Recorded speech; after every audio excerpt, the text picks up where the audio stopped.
आज हम लोग पुनर्जागरण काल के सबसे महत्वपूर्ण राजनीतिक विचारक मैकियावेली के चिंतन का अध्ययन प्रारंभ करेंगे। मैकियावेली का जीवन काल 1439 से 1527 तक रहा और वो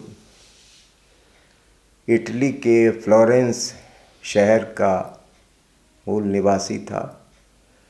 फ्लोरेंस शहर की विशेषता ये है कि यूरोप में जो पुनर्जागरण हुआ उसका केंद्र तो इटली था और इटली में जो पुनर्जागरण हुआ उसका केंद्र ये फ्लोरेंस शहर था।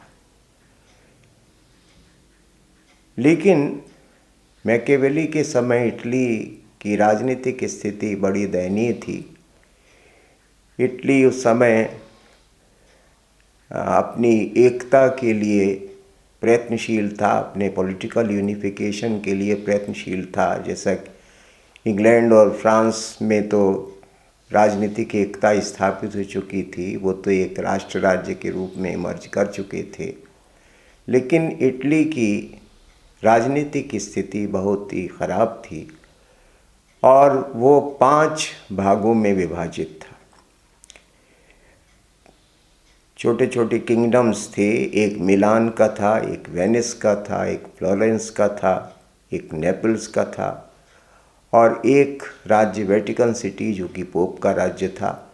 तो इन 5 राज्यों में इटली विभाजित था और ये जो राज्य थे वस्तुतः नगर राज्य थे, यूनान की तरह, जैसे कि एथेंस वगैरह थे।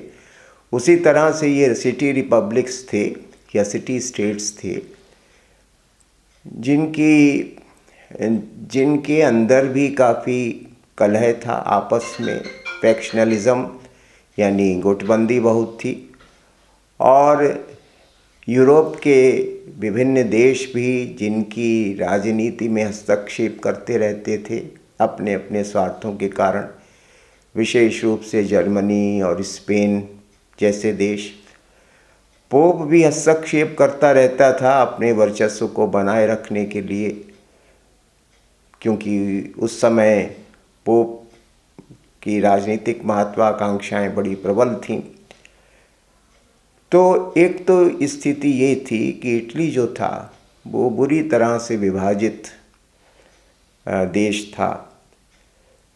और दूसरी बात यह कि जहाँ तक फ्लोरेंस की बात है, तो जो फ्लोरेंस का किंगडम था वो फ्लोरेंस का किंगडम भी 2 फैक्शंस में, 2 गुटों में विभाजित था। एक गुट तो एरिस्टोक्रेट्स का यानी कुलीनों का था जो कि मेडिसीज थे, और दूसरा जो गुट था वो सोडेरिनी का था, यानी जो आम जनता के रिप्रेजेंटेटिव थे, आम जनता के प्रतिनिधि थे। और इन दोनों गुटों के बीच निरंतर द्वंद्व और संघर्ष चलता रहता था और कभी कोई सत्ता में आता था और कभी कोई सत्ता में आता था।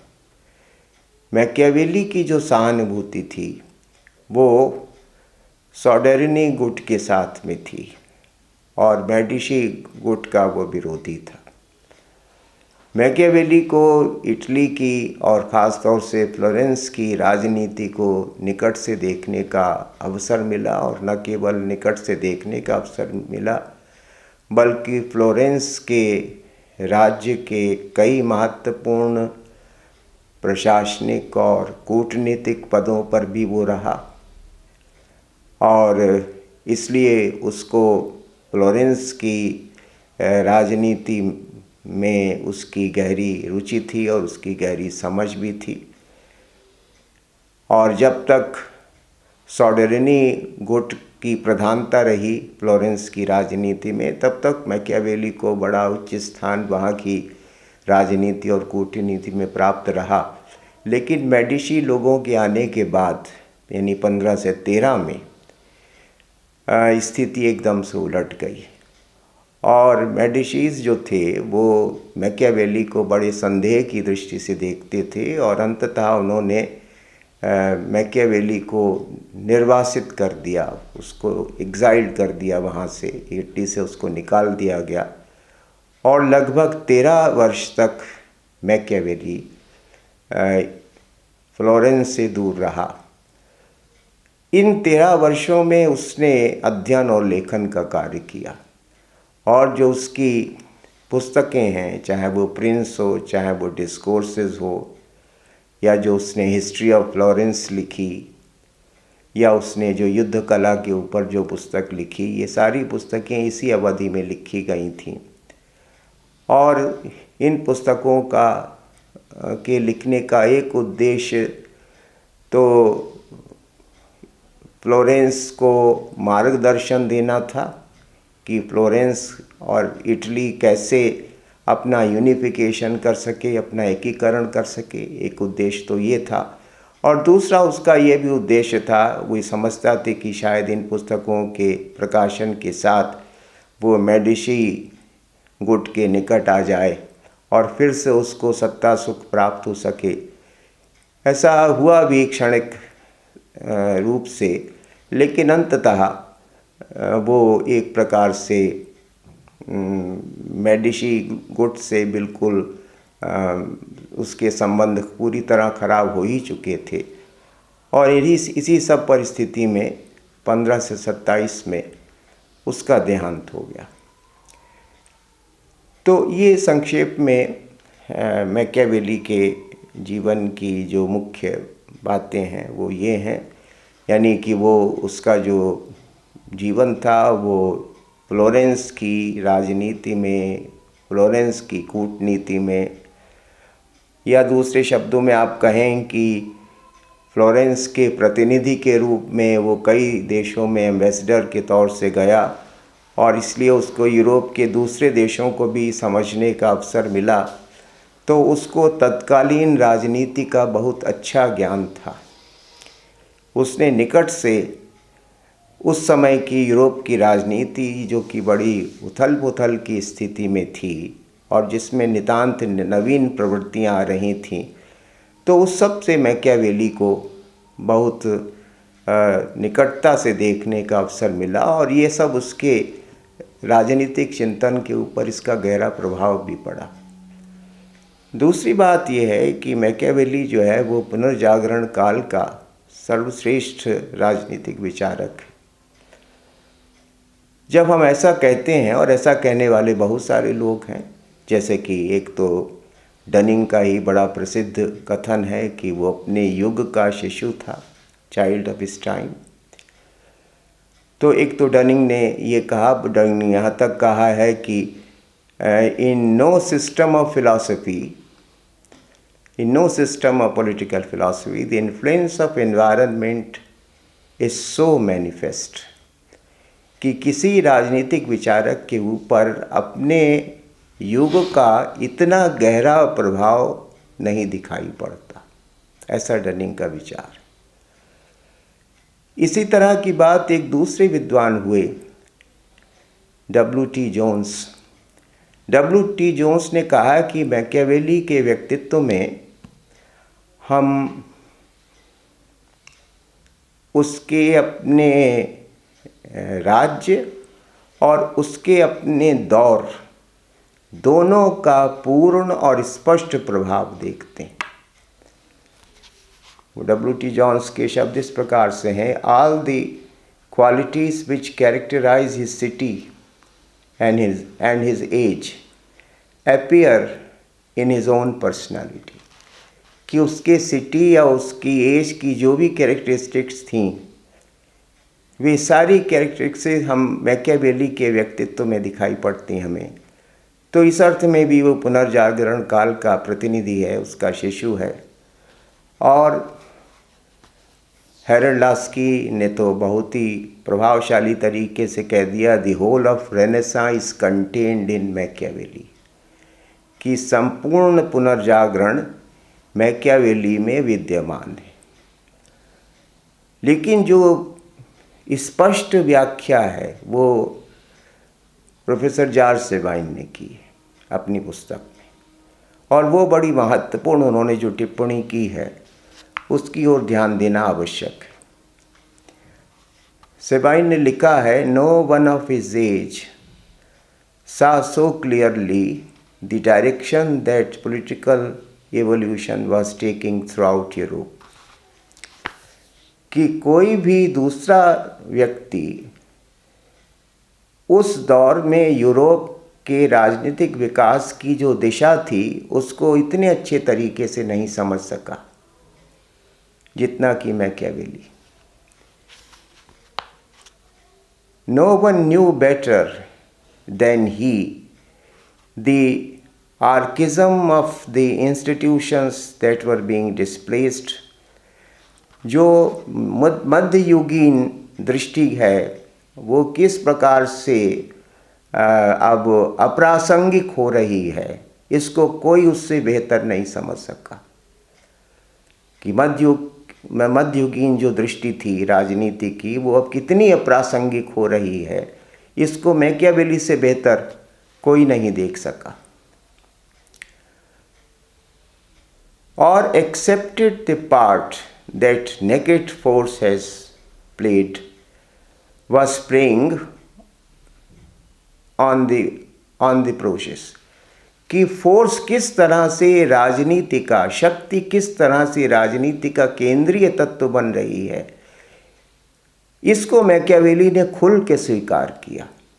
ये भी मैकियावेली की एक विशिष्टता है, इस अर्थ में भी वो अपने युग का शिशु है।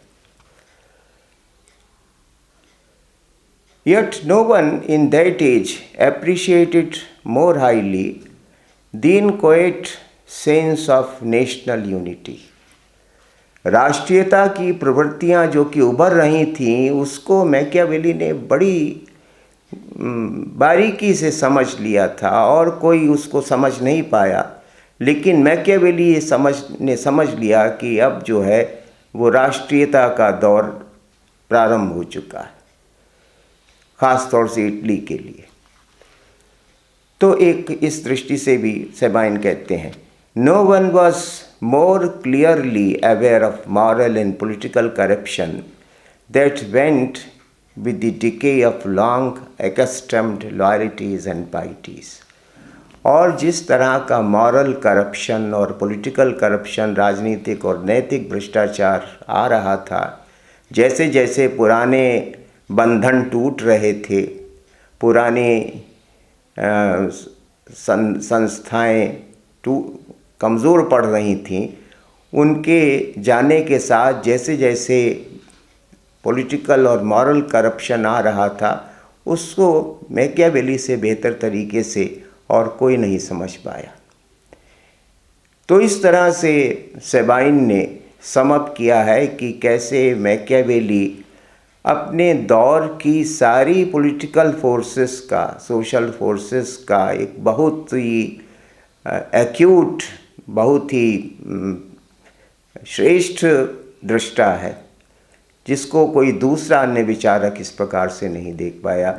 ये कि किस तरह से वो एक एक्यूट ऑब्जर्वर है, एक एक्यूट स्पेक्टेटर है अपने दौर की, यानी रेनेसां काल की पॉलिटिकल फोर्सेस का।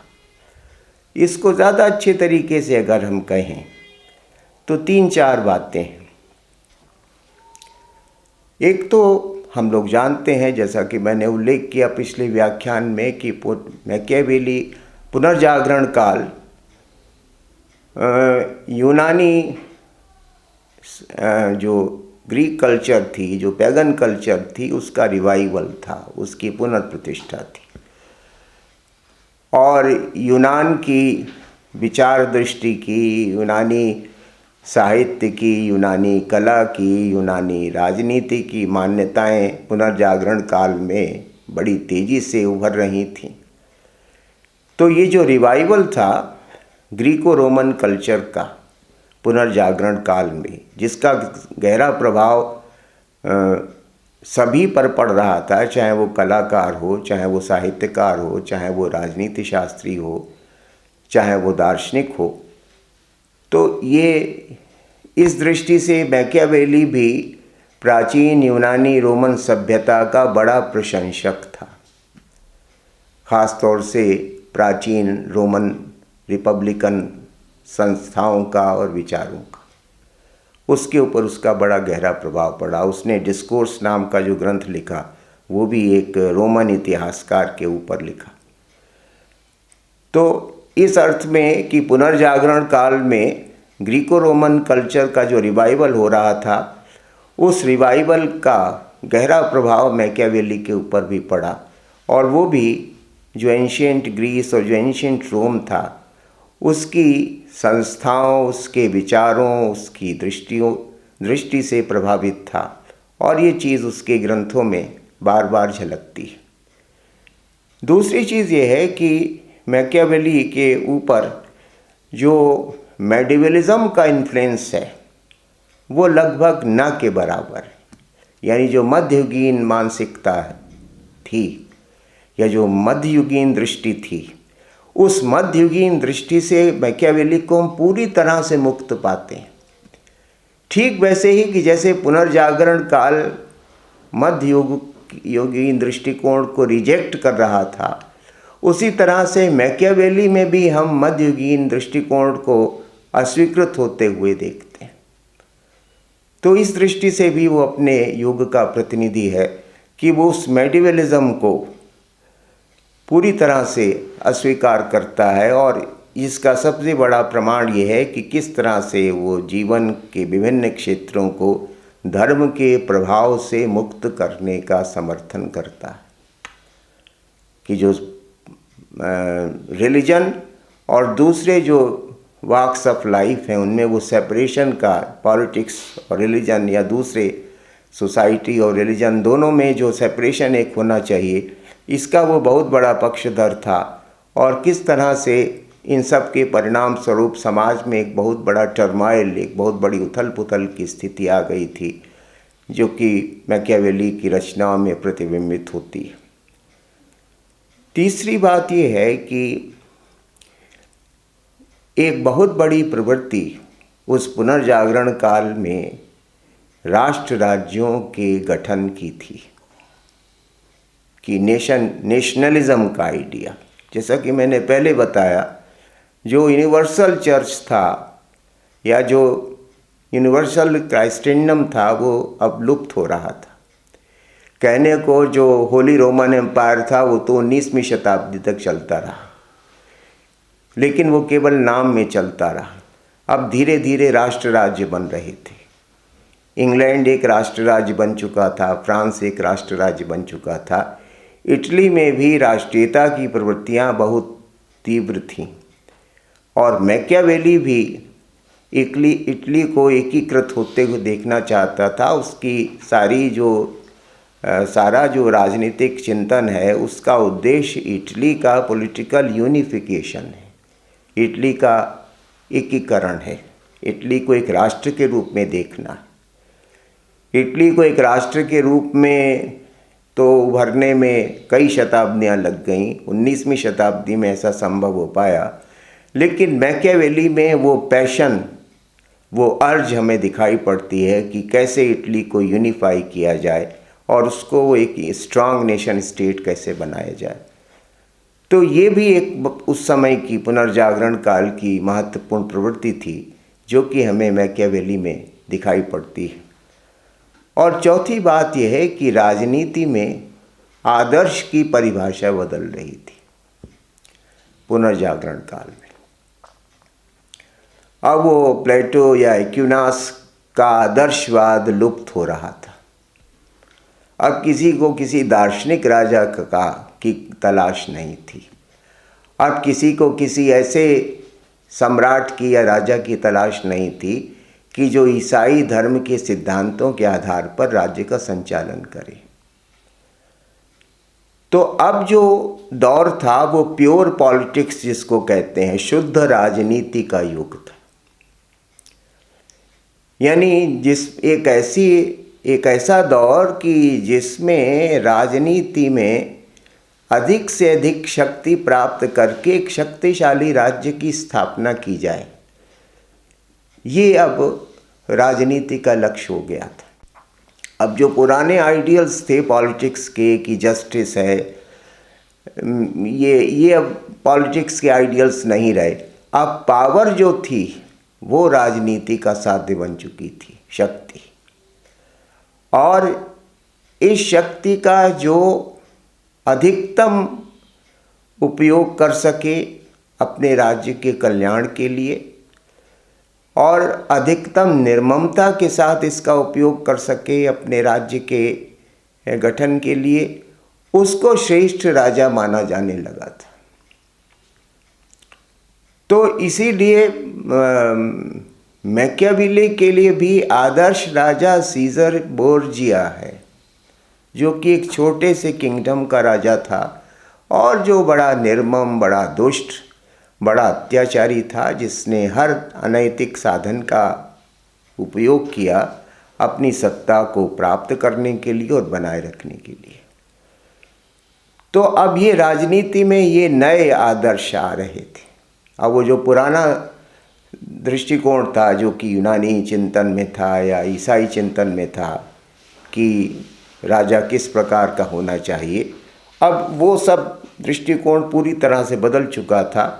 अब ये माना जाता था कि जो राजा अधिकतम शक्ति अर्जित करके अपने राज्य को शक्तिशाली बना सके और बड़ी कठोरता से अपने राज्य का शासन करे और अपने शत्रुओं का मुकाबला करे, वो श्रेष्ठ राजा है। तो इसलिए अब आदर्श शासक की परिभाषा भी बदल चुकी थी। ये भी उस दौर की विशेषता थी और इसीलिए मैकियावेली ने अपने समय के सबसे निकृष्ट, सबसे क्रूर, सबसे दुष्ट व्यक्ति को, जो कि सीजर बोर्जिया था, जो कि एक पोप का बेटा भी था, उसको उसने एक प्रिंस में, जब उसने आइडियल किंग की बात की है तो उसके सामने सीजर बोर्जिया है कि जो सब काम सीजर बोर्जिया ने किए वो एक राजा को करने चाहिए, तभी वे एक शक्तिशाली राज्य की स्थापना कर सकते हैं। तो इस तरह से हम कह सकते हैं कि उस पुनर्जागरण काल की जितनी भी मुख्य प्रवृत्तियां थीं, वे सब हमें मैकियावेली में क्रिस्टलाइज होती हुए, मैकियावेली में प्रतिबिंबित होते हुए दिखाई पड़ती। और इसलिए मैकियावेली को अपने युग का प्रतिनिधि या अपने युग का शिशु कहना बिल्कुल उचित है। और इसलिए जैसा कि W.T. जोन्स ने कहा कि मैकियावेली की रचनाओं में उसका युग भी, मैकियावेली के व्यक्तित्व में उसका युग भी प्रतिबिंबित होता है और उसके नगर राज्य में जो कुछ घटित हो रहा था वो भी प्रतिबिंबित होता है, वो दोनों को रिफ्लेक्ट करता है। फिर एक अन्य पक्ष जो कि मैकियावेली में महत्वपूर्ण है, थोड़ा विवादग्रस्त भी रहा है, वो उसकी पद्धति का प्रश्न रहा, उसकी मेथोडोलॉजी का प्रश्न रहा है कि मैकियावेली की यद्यपि अधिकतर विद्वानों का विचार है कि मैकियावेली कोई सिस्टमेटिक पॉलिटिकल थिंकर नहीं है, मैकियावेली कोई उस अर्थ में पॉलिटिकल फिलासफर नहीं है जिस अर्थ में प्लेटो है या एरिस्टोटल है या एक्विनास है। उसके चिंतन का एक डाउनराइट प्रैक्टिकल पर्पस है कि कैसे इटली को एकीकृत करके एक शक्तिशाली राष्ट्र राज्य के रूप में संगठित किया जाए। वो सब आदर्श और अमूर्त चिंतन में उसका कोई विश्वास नहीं था। तो इसलिए बहुत सारे विद्वान ये मानते हैं कि उसको पॉलिटिकल फिलासफर कहना शायद उचित नहीं है, वो एक पॉलिटिकल स्ट्रेटजिस्ट है या एक टेक्नीशियन है, जो कि हमारे सामने एक स्ट्रांग स्टेट की, एक स्टेट को एक स्ट्रांग स्टेट बनाने की एक टेक्निक या एक स्ट्रेटजी पेश करता है और प्रिंस में इसका उल्लेख है। तो ये एक दृष्टिकोण है, विद्वानों के बीच हमेशा से रहा है। लेकिन ये है कि उसने जो भी चिंतन किया है तो उस चिंतन में उसने कोई भी चिंतन होता है तो उसके साथ अवश्य एक पद्धति जुड़ी हुई होती है कि जिस आधार पर हमने चीज़ों को देखा, समझा या प्रतिपादित किया है। तो मैकियावेली को पहला पॉलिटिकल साइंटिस्ट आधुनिक काल का कहा जाता है कि he is the first political scientist of the modern age, या कुछ लोग कहते हैं कि वो पहला मॉडर्न पॉलिटिकल साइंटिस्ट है। जो भी हो, अब जब आप उसको पॉलिटिकल साइंटिस्ट कहते हैं, पहला पॉलिटिकल साइंटिस्ट कहते हैं, तो जाहिर है कि आप ये मानते हैं कि उसका जो मेथड है वो साइंटिफिक मेथड है, उसकी जो पद्धति है वो वैज्ञानिक पद्धति है। यानी न तो वो प्लेटो की तरह किसी पद्धति को अपनाता है, ना वो को अरस्तू वाली किसी पद्धति को अपनाता है, ना वो टॉमस एक्विनास की स्कॉलिस्टिक मेथड को स्वीकार करता है, बल्कि वो अपने दौर में, क्योंकि उस दौर में विज्ञान का उदय हो रहा था, Francis Bacon Advancement of Learning नाम की अपनी किताब में साइंटिफिक मेथड का प्रतिपादन कर रहे थे और उसका बड़ा गहरा प्रभाव पड़ रहा था धीरे धीरे। तो मैकियावेली भी राजनीति को वैज्ञानिक दृष्टि से देखता है और वैज्ञानिक दृष्टि से उसकी समीक्षा करता है। यहाँ पर ये हम लोगों को अवश्य जानना चाहिए कि वो आधुनिक आज 20वीं शताब्दी वाली वैज्ञानिक पद्धति उसकी पद्धति नहीं है। आज का जो साइंटिफिक मेथड है, व्यवहारवादियों ने जो साइंटिफिक मेथड प्रतिपादित किया, वो तो बहुत ही परिष्कृत है, सॉफिस्टिकेटेड है। उसमें तरह तरह की टेक्निक्स और टूल्स इस्तेमाल किए जाते हैं पॉलिटिकल फिनोमेना की स्टडी करने के लिए। तो जाहिर है कि मैकियावेली कोई उस अर्थ में आज 20वीं शताब्दी के अर्थ में वैज्ञानिक पद्धति का प्रयोग नहीं करता। हाँ, उसके दौर में जो एक क्रूड साइंटिफिक मेथड हो सकता था, उस साइंटिफिक मेथड को उसने अपनाया है। और वो साइंटिफिक मेथड क्या था, तो मैकियावेली कहता भी है कि जो राजनीतिक निष्कर्ष हैं वो परीक्षण के आधार पर, ऑब्जर्वेशन के आधार पर, अनुभव के आधार पर निकाले जाने चाहिए। यानी वो एक एम्पिरिसिस्ट है, अनुभववादी है। और उसने स्वयं फ्लोरेंस की राजनीति को और दूसरे राज्यों की राजनीति को निकट से देखा था, निकट से अनुभव किया था, बहुत क्लोजली उसने ऑब्जर्व किया था। साथ साथ उसने ये भी देखा था कि किस तरह से उस समय की जो राजनीति है, फ्लोरेंस के राज्य की या इटली के अन्य राज्यों की या यूरोप के दूसरे राज्यों की, वो किस प्रकार से उसके ऊपर जो यूनान और रोम की राजनीतिक प्रवृत्तियां रही हैं, उनका प्रभाव भी दिखाई पड़ता है। तो वो तत्कालीन राजनीतिक जीवन को समझने के लिए विशेष रूप से रोम के इतिहास से भी सामग्री लेता है, विचार लेता है, प्रेरणा लेता है। यानी जिसको आजकल हम लोग हिस्टोरिकल मेथड कहते हैं, ये हिस्टोरिकल मेथड भी उसके साइंटिफिक मेथड का हिस्सा है। एक तो वो एम्पिरिकल ऑब्जर्वेशन में विश्वास करता है कि जो कुछ घटित हो रहा है उसको देखना, समझना, और जो उसने प्रचुर मात्रा में किया। लेकिन साथ साथ जो कुछ घटित हो रहा है उसके सम्यक अभिप्राय को समझने में, उसका विश्लेषण विवेचन करने में इतिहास से भी सहायता ली जाए, इतिहास से भी पैटर्न्स ढूंढे जाएं, पैराडाइम्स ढूंढे जाएं। और ये काम उसने किया और इसमें उसने रोम के इतिहास का प्रचुर मात्रा में प्रयोग किया है। तो इसलिए जो उसका जो मेथड है उसमें उसने अनुभवात्मक पद्धति के साथ साथ ऐतिहासिक पद्धति का भी समावेश किया है। और इसके आधार पर उसने अपने निष्कर्ष निकाले हैं। जैसे कि प्रिंस या डिस्कोर्सेस में वो बार बार रोम तथा यूनान के इतिहास से दृष्टांत देता है अपनी बात को सिद्ध करने के लिए। हालांकि लोग मानते हैं कि वो ऐतिहासिक पद्धति को भी ठीक से नहीं अपनाता, बल्कि वो अपने निष्कर्षों को पहले से तय कर लेता है और उसके लिए इतिहास में प्रमाण ढूंढता है।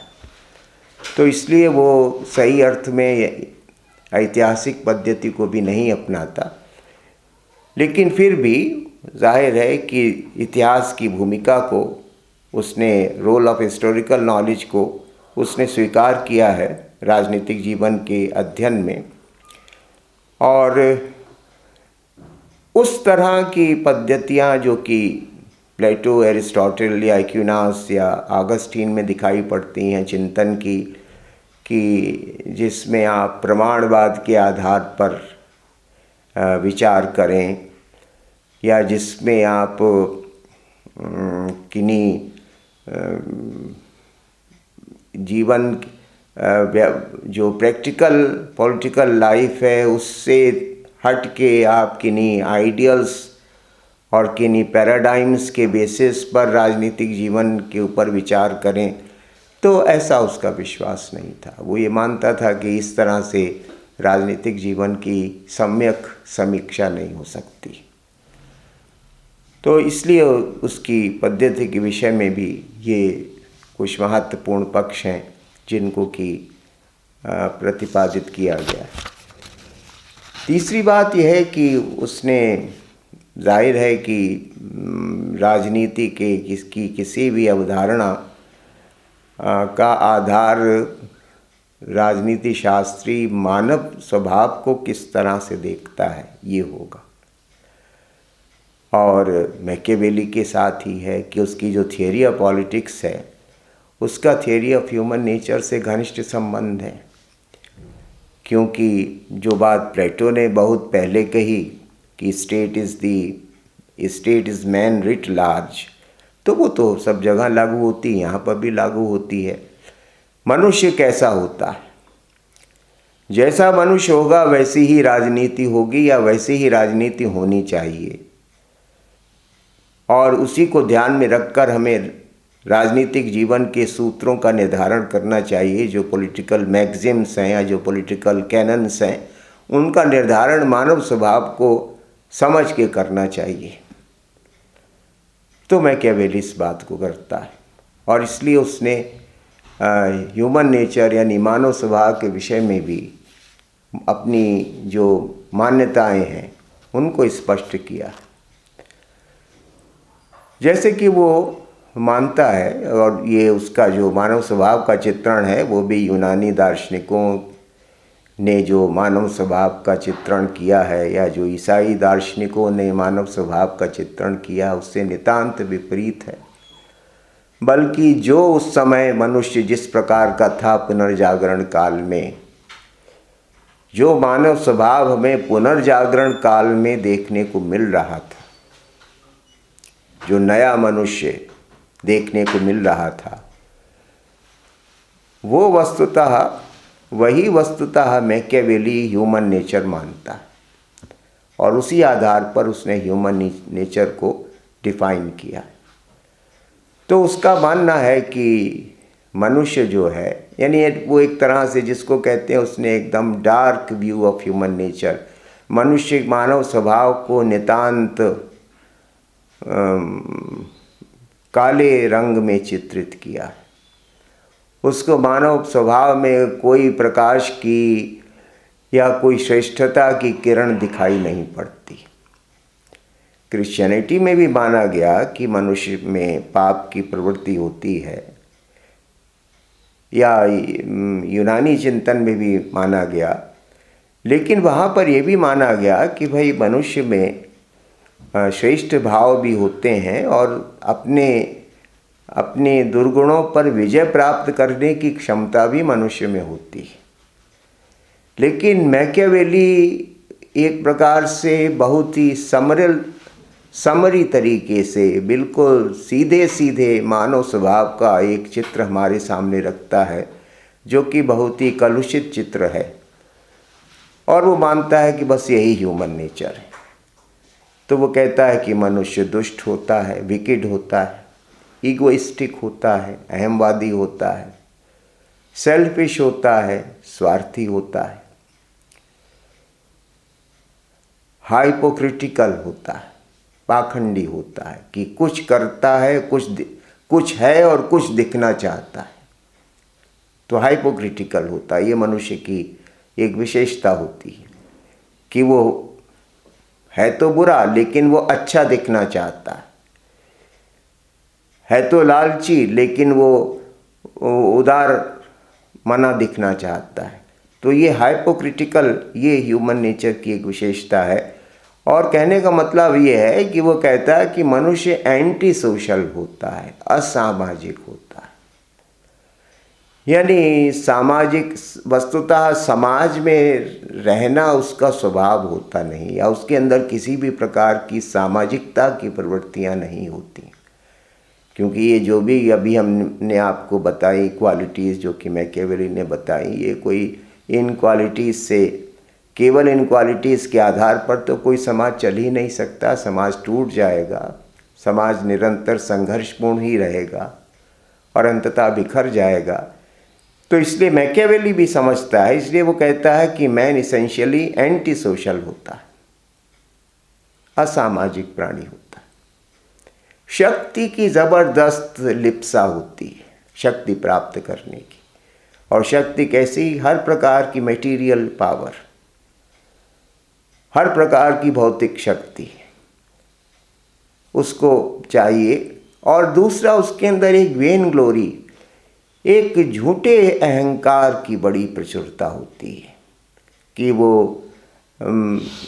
वेन ग्लोरियस होता है, कि वो कुछ बिना कुछ किए मान प्रतिष्ठा सब कुछ चाहता है। ये एक मनुष्य की दूसरी विशेषता होती है। तो ये जो चीज़ें हैं, वो कहता है कि ये मानव स्वभाव है। और वो ये भी कहता है कि ये कांस्टेंट चीज़ है, ये एक सतत रूप से विद्यमान रहने वाला सिद्धांत है। ये जो हमने journal law of human nature बताया है कि मानव ऐसा ही होता है। इसमें किसी को ये भ्रम नहीं होना चाहिए कि नहीं कुछ लोग ऐसे होते हैं लेकिन कुछ अच्छे भी होते हैं। उसने कहा ऐसा कुछ नहीं, जो जर्नल ह्यूमन नेचर होता है वो इसी प्रकार का होता है। ऐसा उसने मानव स्वभाव का चित्रण किया, जो कि हमें हॉब्स के मानव स्वभाव के चित्रण का स्मरण कराता है, या जो बाद के अन्य विचारकों ने जिस प्रकार से ह्यूमन नेचर को और उसकी विकेडनेस को उसका मूल तत्व माना। ये जो दृष्टिकोण रहा परवर्ती राजनीतिक चिंतन में, उसका सूत्रपात मैकियावेली से ही प्रारंभ होता है। तो ये मैकियावेली की जिसको कहते हैं कि पृष्ठभूमि है, वैचारिक पृष्ठभूमि है। अब इस पृष्ठभूमि के आधार पर वो क्या राजनीतिक निष्कर्ष निकालता है, क्या पॉलिटिकल कंक्लूजन्स निकालता है कि फिर शासक कैसा होना चाहिए, सरकार कैसी होनी चाहिए, शासन का लक्ष्य क्या होना चाहिए। ये जो मूल प्रश्न हैं गवर्नमेंट के, शासन के और पॉलिटिक्स के, उनकी वो चर्चा इन्हीं के संदर्भों में करता है, जिसके ऊपर हम आगे चल के विचार करेंगे।